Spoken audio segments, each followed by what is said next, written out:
In closing, I would like to say to Susan, who Chip lovingly referred to as his Sergeant Major, you are a great wife, his best friend, his confidant, and his caretaker for all those years. Just as we love Chip, we love you. If you ever need anything, we will be there for you. We Marines take care of our own. May God bless you and your family during this difficult time. When my time comes, and if I'm fortunate enough to look on heaven's scene, I pray that my CO will be one Lieutenant Colonel, Lemuel W. Chip Houston, a great man and a great Marine. You're greatly missed, old friend. Sorry for those.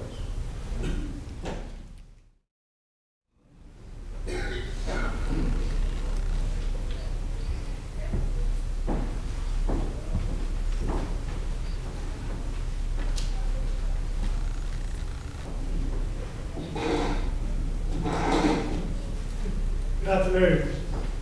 My name is David Everett, and I'm an Associate Athletics Director at Virginia Tech. And I had the pleasure of meeting Chip and Susan Houston when I came to work for the Hockey Club in 1988. So I've known the Houstons for 29 years. I'm honored that Susan asked me to speak at the service and say a few words about Chip. People remember different things about folks, but I believe what stood out to me over the years I knew Chip was his loyalty and passion for Virginia Tech and Virginia Tech athletics, his love for his country and his service in the Marines, and his quick wit and dry humor. Chip and Susan were loyal members of the Hockey Club for 45 years and season ticket holders for 38 years. They were Hockey benefactors in athletics, endowed scholarship donors, and members of the university's prestigious Unprocessed Society, which recognized our most generous benefactors. Over the past few years, when Chip's health deteriorated, he was unable to attend games, he and Susan still supported the Hockey Club and bought season tickets. Very, very loyal. I finally remember my early years at Virginia Tech when he and Susan manned the old Golden Hockey Room after every home game at the Red Lion Inn. And I know some of the Red Lion regulars are here today, Tom Zemer and others, but there were some really good times back in the early years supporting Virginia Tech. Semper Fi.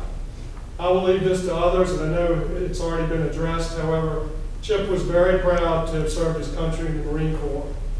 And while I love Chip, I can tell you early on in my career that when the Hokies lost or didn't play well, Chip was just a little bit intimidating. I believe that this was the Marine in him. I quickly learned, however, that his bark was worse than his bite, and I was fortunate to develop a very positive relationship with him. I consider Chip not only a donor to our program, but also a friend. And then to those who knew him, it goes without saying that Chip was known for his quick wit and dry humor. He loved a good joke or laugh. He was a prankster. And as such, I wanted to relay one particularly funny Chip Houston story that will go down in our office. It's known as the Helmet Club story. And this letter was written on Hockey. I'm going to set it up. This letter was written on Hockey Club stationery. I'm not sure how he got it. He didn't get it from me. He must have got it from Lou Merritt, John Moody, or someone else in our office. But this letter was written on Hockey Club stationery and sent to a friend in Fredericksburg. When Coach Dooley, who was my coach and also our head football coach at the time, learned of this letter from one of his assistant coaches, let's just say he did not quite see the same humor in it as Chip did. But let me read the letter and then you'll understand. Dear Joe, and remember this was on our stationery. Dear Joe, my actuarial staff informs me that you have now entered the downward years of life, that you are in a strong financial situation, and that you have an abiding love for dear old Virginia Tech, all of which makes you eligible for our new exclusive Helmet Club. The only requirement for you to qualify for this honor is to rewrite one or more of your life insurance policies naming the Virginia Tech Athletic Association as beneficiary. Or, if you prefer, I can have one of my representatives call on you for the purpose of selling you a new policy payable upon your death to us. The prime purpose of the Helmet Club is to assure the financial integrity of the Athletic Association. It should not be necessary for us to play Oklahoma or other such teams when we have a cadre of loyal, moneyed alumni such as yourself who are ready, willing, and eager to finance our operation. You will be pleased to know that members of the Helmet Club will have their names inscribed in letters of orange and maroon on the helmets of members of the varsity football squad. Won't it be a thrill for you to know that John Doe is wearing a helmet with your name on it? What an opportunity for an over-the-hill Hokie. When you have passed on, your name will remain on a varsity helmet in black letters for several additional years, the length of which will depend upon your generosity.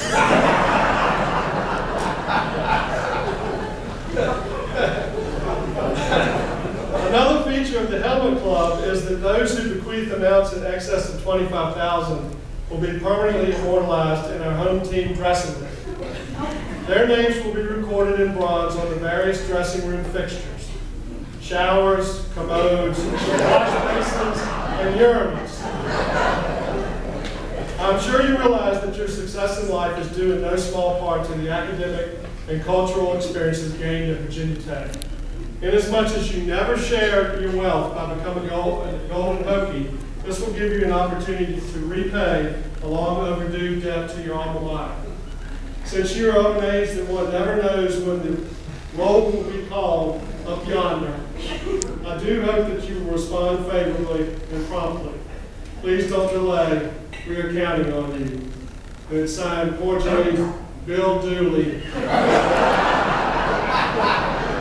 President of the Helmet Club.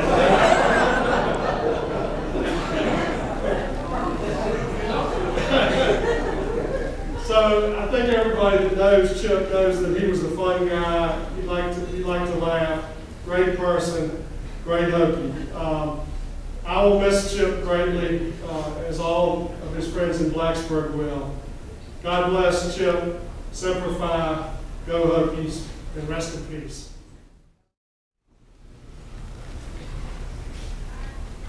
And all that remains for me is to add a little truth to the foregoing. I agree with most of it. Chip and I had a lot in common. Chip was born at a very young age.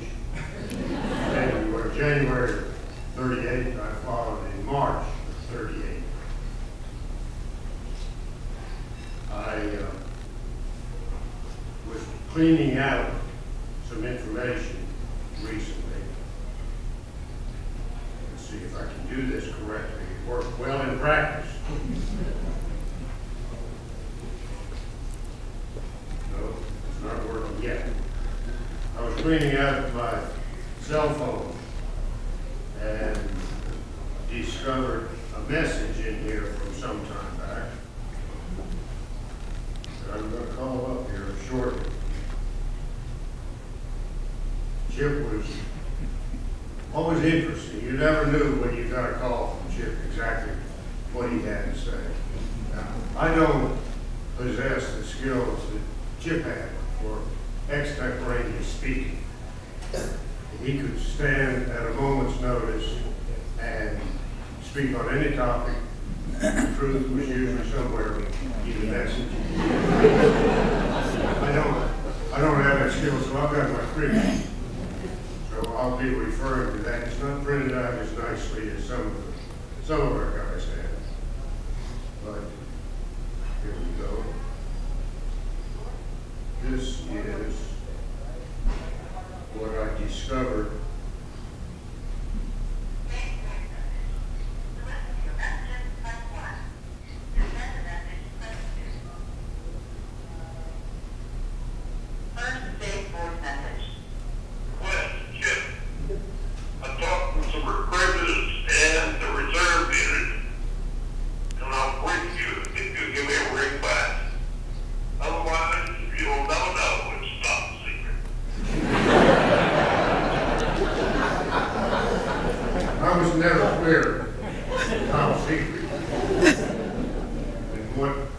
information I did learn when I returned that call, judging from this audience, I'm not at liberty to share.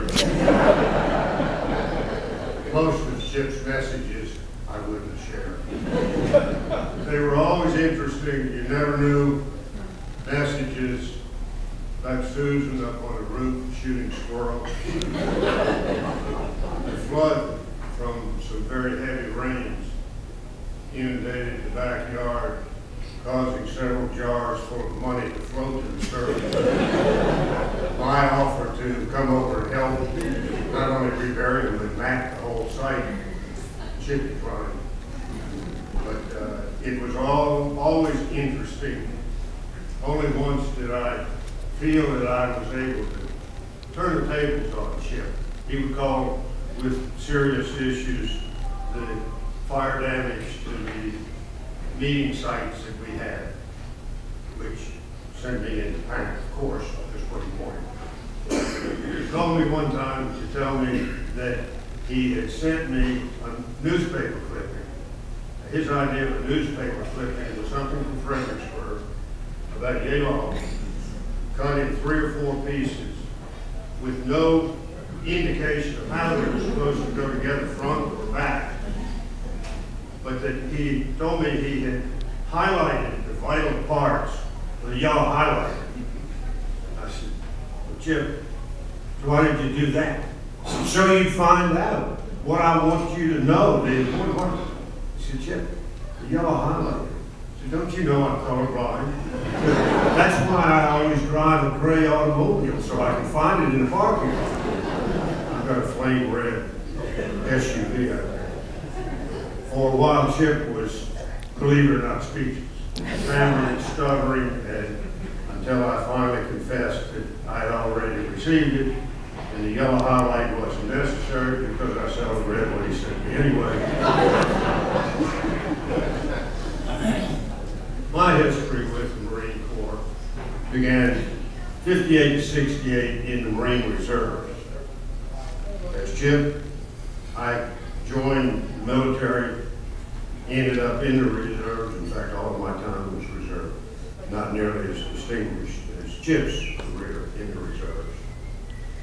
But after 10 years, my business situation was such that I was doing a good bit of traveling. I had a lovely bride and 2 young children who didn't seem to consider 2-week summer camp a viable family vacation. So for almost 30 years, I was out of the military service until I received a call from my good friend, what's his name, Norm Carney. Norm Carney passed away just recently. He was, I believe, Sergeant Major of the Reserve Unit when I was there. He was putting together a reunion, and it was there that I met many of the old Marines that I served with, learned about the Marine Corps League, about the luncheon group, and about Chip, and became a born-again Marine. I was, and still am, reasonably active in the Marine activities here. And I was recruited into the Marine Color Guard. I never had the privilege to wear dress blues in my regular duties, so it was quite honored to go to Quantico and buy my dress blues. And when I put my paraphernalia on, I was somewhat, not ashamed exactly, but I didn't have the regalia that many of our military members have with all of their awards. And I mentioned this to Chip. As always, he was very sympathetic and helpful.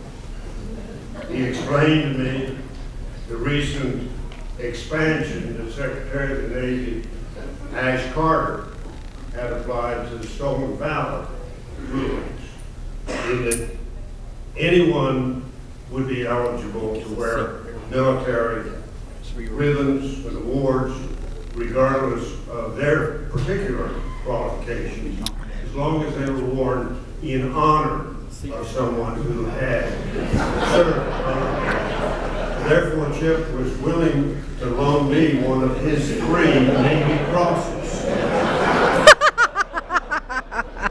I declined.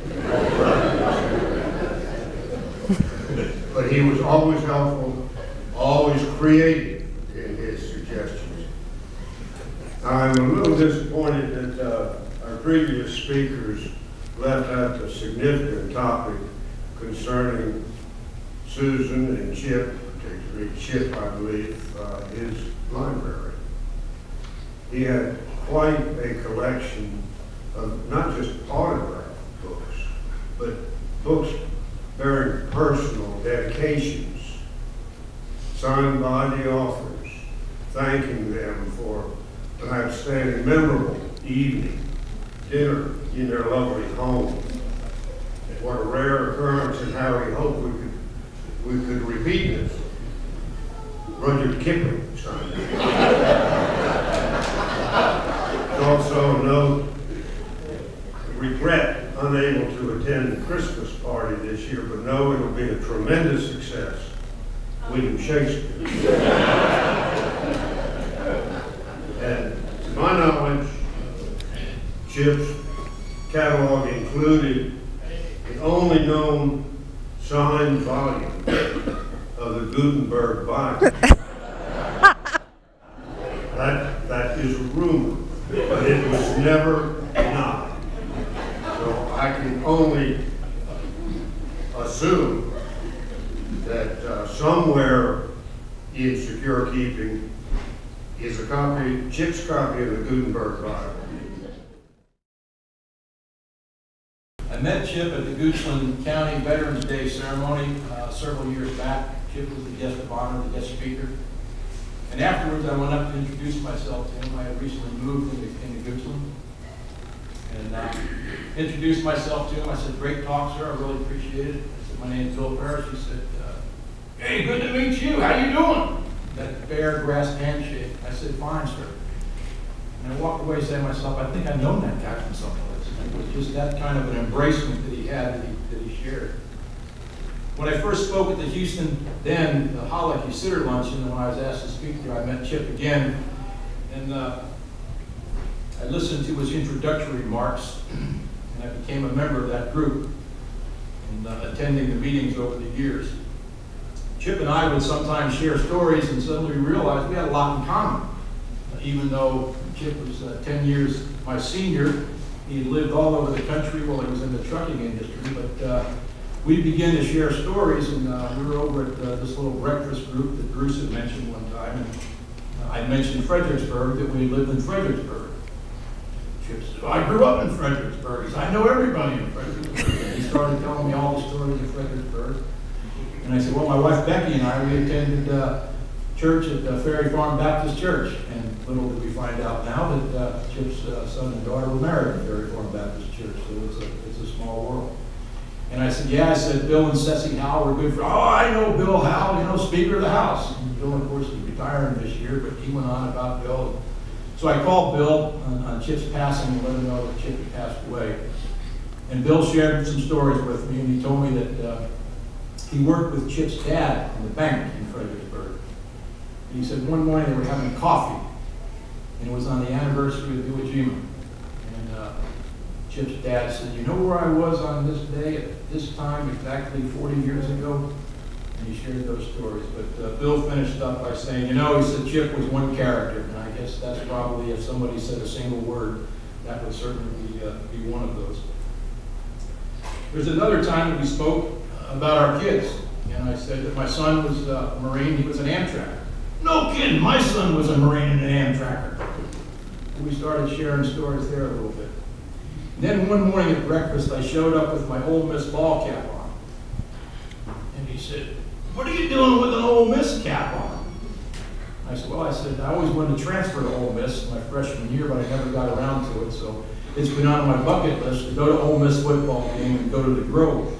Now, if you're not familiar with the Grove is the Old South tailgating style. We're talking right out of Gone with the Wind. Canopy tents, chandeliers in the canopy tents, white tablecloths. Put it on your bucket list. It's worthwhile to go down there. But Chip then shared stories about his son had attended down at Ole Miss, and we started reminiscing about that, and then talking about some of the experiences that we had going through Officer Candidate School and then the basic school. All Marine officers have to go through the basic school for 6 months for extensive training and education programs. And Chip would always talk about some of the duties that he had there, guarding Dempsey dumpsters, and could never figure out why that was important, but always taking his M14 and marching smartly around the Dempsey dumpster. So as I was looking over Chip's obituary and the words that Susan had put in there with reference to how Chip embraced and lived by our Marine Corps motto, our Marine Corps ethos, and our leadership traits, I got thinking some of these leadership traits had some Houstonisms to them. So let me just share a little bit about some of these things, because I think most of the Marines in the audience will agree that what the Corps gave us, those leadership traits that we were trained under, certainly added to the successes that we've enjoyed in life. Chip experienced not just learning the leadership traits in the Marine Corps, but certainly under the parental guidance of his dad, a very highly decorated Marine colonel from World War II and the Korean War. But let me just share a couple of these traits with some of the little vignettes that I thought about as I read them. The first one, I don't need to tell the story because Bruce has already talked about it, but a great example, the leadership trait of judgment. Your ability to think about things clearly, calmly, in an orderly fashion that allows for making sound decisions. So as Chip came out of that gate at Camp Lejeune leading that 60-truck convoy and going south, and finally when the Lance Corporal said, "You sure we're going the right way, sir?" Chip obviously had a brilliant moment there and thought about judgment and reversed the convoy as Bruce talked about. Another one is enthusiasm. Enthusiasm defined by sincere interest and exuberance in the performance of your duties. If you are enthusiastic, you're optimistic and willing to accept challenges. I think everyone in the room here that knew Chip has never met a person who was more enthusiastic about anything that he did.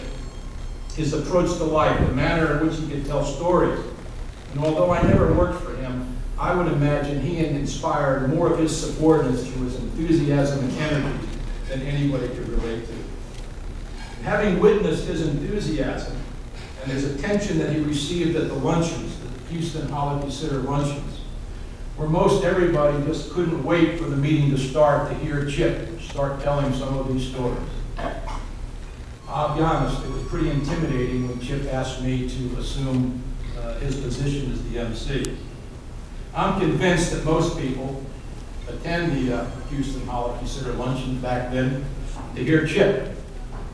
Maybe at the end of that meeting, they wouldn't remember anything the speaker said, but they certainly remember some of those stories that Chip shared, especially in his enthusiasm. So Wes, hang on to that.